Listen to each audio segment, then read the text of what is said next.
Es maravilloso tener la posibilidad de conocer más de Dios. Es extraordinario aprender a vivir como Él demanda. Eso es lo que estamos haciendo mientras estudiamos esta serie y este capítulo titulado La apropiación de la verdad, acción esencial para vivir piadosamente. Me alegra que usted estudie con nosotros. Queremos servirles, queremos amarle en Principios Congregación Online.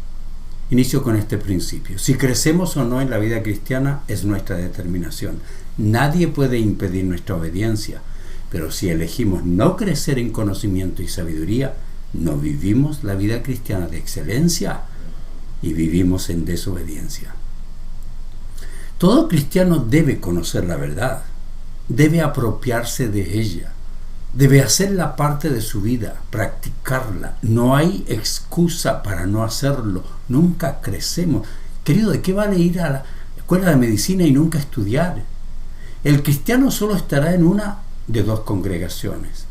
En una en que su liderazgo es emocional, comparte enseñanzas motivacionales, ofrecen milagros, lo motivan, pero no tienen cursos de entrenamiento en doctrina y moral cristiana. Allí no puede crecer hacia la madurez.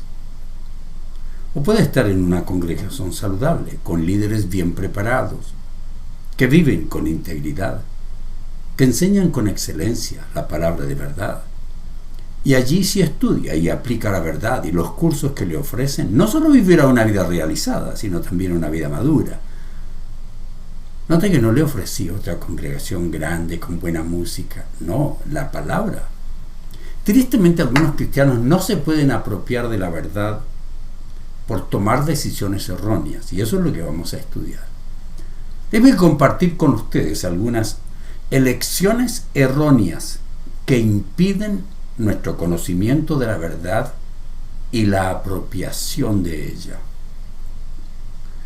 Es triste encontrar dificultades que nos obstaculizan nuestro compromiso con el conocimiento de la verdad y la apropiación de ella. Pero es un acto de irresponsabilidad seria que el mismo cristiano tome elecciones erróneas que impidan su conocimiento de la verdad. Una cosa, querido, es que usted haya nacido en una congregación elemental, de falta de liderazgo. Otra cosa es que se quede allí. Nadie puede impedir nuestro crecimiento espiritual, pues Dios ha provisto de todo lo que necesitamos para que conozcamos la verdad y podamos apropiarnos de ella. Si no lo hacemos, es el resultado de nuestras decisiones erróneas, que siempre tendrán malas consecuencias. Demos una mirada a alguna de esas elecciones erróneas que nosotros realizamos. Primero, cuando a veces elegimos primero la falta de un liderazgo bíblico o la falta de sumisión a un liderazgo sabio y bíblico que nos impiden involucrarnos en el estudio y la apropiación de la palabra de Dios. Muchos cristianos no conocen lo que realmente significa que Jesús sea el Señor de su vida. Ningún nuevo creyente puede crecer en su vida espiritual solo. Necesita de maestros de la palabra, pastores que le amen. Todos necesitamos ser guiados por líderes bien preparados que entienden la verdad y la enseñan. No podemos crecer en otro ambiente. Quien acepta a Cristo guiado por un evangelista, que no es un maestro de la Biblia, y se queda bajo su discipulado, no podrá crecer escuchando mensajes evangelísticos. Va a seguir siendo evangelizado, ya no necesita. Se necesitan maestros de la verdad para que le guíen a conocer la verdad que liberta de las consecuencias del pecado. No solamente entregar su vida a Cristo y seguir siendo evangelizado. Quienes tienen buenos maestros, pero no aprovechan los cursos que brindan en sus congregaciones. Quienes toman cursos de buenos líderes, pero solo adquieren conocimiento que no practican, nunca maduran. La verdad del asunto es que desde el momento en que declaramos a Jesús como el Señor de nuestras vidas, debemos entregar todo el control de todas las áreas de nuestra vida. Y si no sabemos cómo hacerlo, Necesitamos maestros bíblicos que nos entrenen. Debemos darle a Cristo todas las habitaciones de nuestra casa. No solo un sector de nuestra casa, no el sector de escuchar música. Vivir una vida de sumisión parcial solo obstaculizará el proceso de crecimiento espiritual. Es esencial darle a Cristo el control de todo. Segundo, la ignorancia de verdades esenciales para el crecimiento, para el proceso de crecimiento hacia la madurez, que nos impiden involucrarnos en el estudio y la apropiación de la palabra de Dios. La Biblia lo dice claramente: el pueblo de Dios perece por falta de conocimiento. No se puede vivir la vida que Dios demanda sin conocimiento, sin estudiar lo que Dios exige, conocerlo. Y no se puede conocer la verdad que nos hace libre sin tomar cursos, sin ser discipulados por maestros bíblicos que nos guíen para conocer la verdad. La ignorancia de la ley y los mandamientos y la ética bíblica es muy peligrosa. Si los jóvenes, niños, adultos no conocen el significado y la importancia del crecimiento espiritual, no sentirán la necesidad de crecer. Quien no crece espiritualmente puede ser confundido por los enemigos de la fe, puede ser engañado por Satanás. Quien no abandona la ignorancia de los principios de la palabra de Dios y no adquiere la verdad, nunca puede dejar de ser un niño espiritual. Tercero, la falta de compromiso serio y la inconsistencia en la práctica de la fe que nos impiden involucrarnos en el estudio y la apropiación de la palabra de Dios. No estar comprometido totalmente con su crecimiento, estudiar por estudiar, escuchar por escuchar, no estar comprometido con su crecimiento espiritual, impide el crecimiento hacia la madurez. Es que el crecimiento espiritual no es automático, ni se consigue siendo miembro de una congregación. Tampoco se consigue el crecimiento asistiendo a reuniones, tampoco adorando. Solo crecen y se convierten en maduros quienes tienen un serio compromiso con Dios, con el discipulado, con el estudio de la palabra de Dios, con la sujeción a líderes sabios y su total compromiso con la práctica de las verdades que va aprendiendo. Quienes escuchan sermones regularmente, pero no tienen la disciplina de practicar las verdades que aprenden, y más bien se olvidan de los sermones, no pueden llegar a la madurez. Los asistentes a los templos, los que solo asisten los domingos, los que no se involucran en estudios bíblicos serios y en forma regular, permanente, quienes solo asisten a conciertos cristianos y cultos de día domingo, no participan de cursos bíblicos en forma regular, no pueden convertirse en discípulos. ¿Usted no se convierte en médico yendo a la universidad de vez en cuando, reuniéndose con médicos, leyendo libros? ¿No pueden crecer en forma saludable con ese tipo de involucramiento? Tampoco en la iglesia.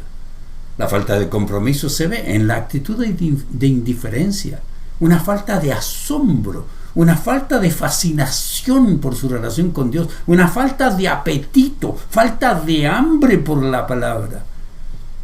Recuerde que la orden es que el cristiano debe abandonar comportamientos y costumbres pecaminosas. Para lograrlo, debe desear la palabra, desear de todo corazón, desear el estudio, desear la instrucción de ella, como dice la Biblia, como un niño recién nacido anhela a la leche materna. Eso es lo que dice Pedro. Pedro escribe: desechando pues toda malicia, todo engaño, hipocresía, envidias y todas las detracciones, desead, esta es una orden, desead como niños recién nacidos la leche espiritual no adulterada, para que por ella crezcáis para salvación, si es que habéis gustado la benignidad del Señor. En otra palabra, si es usted un cristiano genuino, desee con todo su corazón la instrucción de un líder que no le va a falsificar la palabra. Tiene una actitud indiferente, quien no tiene entusiasmo por aprender. Y se nota en su falta de involucramiento en estudios que le permitan crecer. Algunos están muy enamorados de la música. Lindo, a mí me encanta. De la adoración también, pero no tienen instrucción. Allí sí yo la tengo. Otros simplemente participan en muchas actividades, porque sienten que eso es lo que debe hacer todo cristiano. Pero como la mayoría no participa de los estudios bíblicos sobre ética bíblica, moralidad, sobre matrimonio, familias, ellos tampoco lo hacen, porque no creen que sea importante. Van donde van todos, y todos van a comer, a una comida, a un paseo. Esto afecta e impide su crecimiento. No es ningún secreto que el crecimiento es incómodo, demanda sacrificios, cambios, salir de nuestra zona de comodidad, dejar atrás viejos patrones de conducta. Y eso no es algo que la mayoría de nosotros estamos dispuestos a hacer, pero es absolutamente necesario. Cuarto, otro problema: la acomodación a la vida pecaminosa y la falta de determinación de abandonarla, que nos impide involucrarnos en el estudio y la apropiación de la palabra de Dios. Recuerde que la más grande y peor de la barrera entre el hombre y Dios es el pecado. Los efectos del pecado fueron tales que Dios tuvo que enviar a su único Hijo, quien dio su vida para que podamos tener una relación sana con Dios.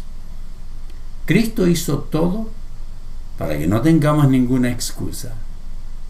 Solo el pecado impide nuestra relación sana con Dios, y aunque el cristiano viva estudiando, no crecerá, no madurará, porque quien mantiene pecado es afectado y aún por Dios será disciplinado. No puede disfrutar la vida cristiana que Dios diseñó quien se ha acomodado y mantiene pecados por años. Participan de la cena del Señor en pecado, gritándose, maltratándose en sus discusiones en el hogar, sus alabanzas, sus oraciones. Todo está siendo obstaculizado por mantener el pecado. Se mantienen en pecado quienes en su familia maltratan, abusan, eligen violencia, quienes están fornicando, jóvenes que están teniendo relaciones sexuales prematrimoniales. Todos sus actos de religiosidad no sirven. Los que están adulterando, practicando la homosexualidad, quienes no quieren trabajar, quienes no sostienen su familia, están negando su fe. No pueden seguir creciendo hacia la madurez manteniendo el pecado. El apóstol Juan escribe: este es el mensaje que hemos oído de él y os anunciamos. Dios es luz. No hay ninguna tiniebla en él. Si decimos que tenemos comunión con él y andamos en tinieblas, mentimos y no practicamos la verdad. Eso es lo que enseña. Hay que vivir una vida de santidad. No podemos acomodarnos al pecado. La Biblia nos revela que el que encubre su pecado no prosperará, mas el que los confiesa y se aparta alcanzará misericordia. Agrega: bienaventurado el hombre que siempre teme a Dios, mas el que endurece su corazón caerá en el mal. David también nos dice que somos afectados emocional, espiritual y aún físicamente cuando escondemos los pecados. Él escribe: bienaventurado aquel cuya transgresión ha sido perdonada y cubierto su pecado. Bienaventurado el hombre a quien Jehová no culpa de iniquidad y en cuyo espíritu no hay engaño. Note aquí: mientras callé, escondí mi pecado, me acomodé. Se envejecieron mis huesos en mi gemir todo el día, porque de día y de noche se agravó sobre mí tu mano. Se volvió mi verdor en sequedades de verano. Salmo 32, 1 al 4. Quinto, ¿qué más estorba nuestro deseo de apropiarnos de la verdad? La elección de amistades que, de acuerdo con el consejo bíblico, son perjudiciales y nos impide involucrarnos en el estudio y la apropiación de la palabra de Dios. Las malas conversaciones corrompen las buenas costumbres. Sin lugar a duda, la influencia de algunas relaciones con ciertas personas o grupos de personas pueden hacer que algunos cristianos sean obstaculizados en su crecimiento. No están impidiendo su crecimiento o su rendición a Dios las otras personas, sino que el cristiano, por relacionarse con esas personas, permite esas influencias que Dios prohíbe. Jesucristo no oró para que el Padre nos quite del mundo, sino para que nos guarde del mal. Y Dios no nos apartará de las amistades no cristianas que tienen una mala influencia sobre nosotros y logran que vivamos una vida cristiana mediocre que impide la madurez y que impide la vida de santidad. Queridos, somos nosotros los que tenemos que ser sabios y darnos cuenta cuando otras personas tienen algo de influencia en nuestro proceso en la vida cristiana. Una mujer no cristiana, un marido no cristiano pueden ser un obstáculo. No tiene por qué aceptarlo, no tiene que pasar metida su cabeza en la Biblia y no cocinar. Puede ser que pasamos tiempo con personas, pero también tenemos que pasar tiempo en la palabra de Dios. Y también nadie puede impedirnos aquello. Tenemos que estudiar la palabra. Podemos asistir a templos, pero no a estudios bíblicos sistemáticos. Note lo que dice la palabra de Dios. Adúlteros, ¿no se dan cuenta de que la amistad con el mundo les convierte en enemigos de Dios? Lo repito, si alguien quiere ser amigo del mundo, se hace enemigo de Dios. ¿Acaso piensan que las Escrituras no significan nada? Ellas dicen que Dios desea fervientemente que el Espíritu que puso dentro de nosotros le sea fiel. Santiago 4, 4, 5. Dios quiere que seamos fieles, que estudiemos la verdad. Pero no solo existen personas fuera de la iglesia, sino aún dentro de ellas que son un estorbo para nuestro crecimiento. Claro, hay gente de la iglesia que puede serle. Observe esta importante exhortación del apóstol Pablo que dice: cuando les escribí anteriormente les dije que no se relacionaran con personas que se entregan al pecado sexual. Pero no me refería a los incrédulos que se entregan al pecado sexual, o son avaros, o estafadores, o que rinden culto a ídolos. Uno tendría que salir de este mundo, dice, para evitar gente como esa. Lo que quise decir es: no se relacionen con ninguno que afirma ser creyente y aún así se entrega al pecado sexual, o es avaro, o rinde culto a ídolos, o insulta, o es borracho, o estafador. Ni siquiera coman con esa gente. Agrega: no es mi deber juzgar a los de afuera, pero sí es responsabilidad de ustedes juzgar a los que son de la iglesia y están en pecado. Dios juzgará a los de afuera, pero como dicen las Escrituras, quiten al malvado de entre ustedes. Sí, queridos, hay amistades dentro de la iglesia que no les sirven, porque no les sirven para que usted crezca en su fe. Le invitan a 1000 cosas menos al estudio de la palabra. Observe esta otra exhortación. Sin embargo, oímos que algunos de ustedes llevan vidas de ocio, se niegan a trabajar, se entrometen en los asuntos de los demás. Les ordenamos a tales personas y les rogamos en el nombre del Señor Jesucristo que se tranquilicen y trabajen para ganarse la vida. En cuanto al resto de ustedes, amados hermanos, nunca se cansen de hacer el bien.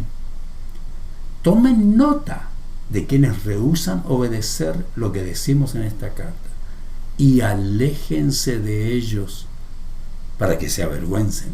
Si usted mantiene amistad con un miembro de la iglesia que es irresponsable, que no quiere crecer, que no estudia, está mal. Dice: no los vean como enemigos, pero llámenles la atención como lo harían con un hermano. Segunda Tesalonicenses 3, 11 al 14. Y esta es otra verdad que conocemos de memoria, pero que no todas lo toman en serio. Cuando Pablo escribe: las malas compañías corrompen las buenas costumbres. La conclusión es que si un cristiano se relaciona regularmente con mentirosos, chismosos, divertidos pero irresponsables, amenos pero maltratadores o violentos, simpáticos pero que no les interesa estudiar la palabra, desinteresados en su crecimiento espiritual, está permitiendo influencia indebida. Y si esto le conduce a usted a no participar tampoco de grupos de estudio, de grupos de discipulado, o de estar siendo discipulado por líderes sabios, ya está yendo en contra de la palabra de Dios y no podrá crecer hacia la madurez, ni relacionarse bíblicamente con Dios, porque las malas compañías están corrompiendo sus buenas costumbres. Es clara la palabra de Dios, ¿no es cierto? Sexto, el sobreinvolucramiento y las prioridades desordenadas que nos impiden involucrarnos en el estudio y la apropiación de la palabra de Dios. Sí, queridos, la mayoría de nosotros somos culpables de esto. Algunas personas están tan ocupadas con las demandas de la vida, con las tareas, con los deberes, con las responsabilidades que tienen, que no pueden cumplir con todo lo que quisieran. Algunos pueden estar absortos en las actividades y olvidarse de lo más importante y principal, que es nuestra relación con Jesús. Como todas las relaciones, la nuestra con nuestro Padre requiere tiempo, energía, esfuerzo. ¿Está dedicando usted esfuerzo para estudiar la palabra? Para crecer en la fe, para conocer la palabra, para apropiarse de ella, debemos elegir una buena actitud. Debemos amar la palabra y debemos designar tiempo para poder estudiarla. No me diga que no tiene tiempo. Todos tenemos tiempo para lo que consideramos esencial e importante. Dedicamos tiempo a dormir, ¿no? ¿Cuántas horas duerme? Dedicamos tiempo a comer. ¿Cuánto tiempo pasa comiendo? A trabajar, porque creemos que es esencial. A estar en las redes sociales. ¿Cuánto tiempo pasa? Conclusión. La conclusión es lógica. Quienes no dedican tiempo al estudio serio, sistemático, personal, bajo un liderazgo bíblico y sabio, no lo hacen porque tristemente no creen que sea esencial. Creen que sus otros involucramientos son más importantes y no le dan la importancia que tiene Dios y su palabra. Quienes eligen otras prioridades por sobre el estudio y apropiación de la verdad nunca salen de la niñez y no pueden alcanzar la madurez. Espero que su decisión sea amar, tener gusto, alegría por el estudio de la verdad y una lucha permanente por su verdadera aplicación.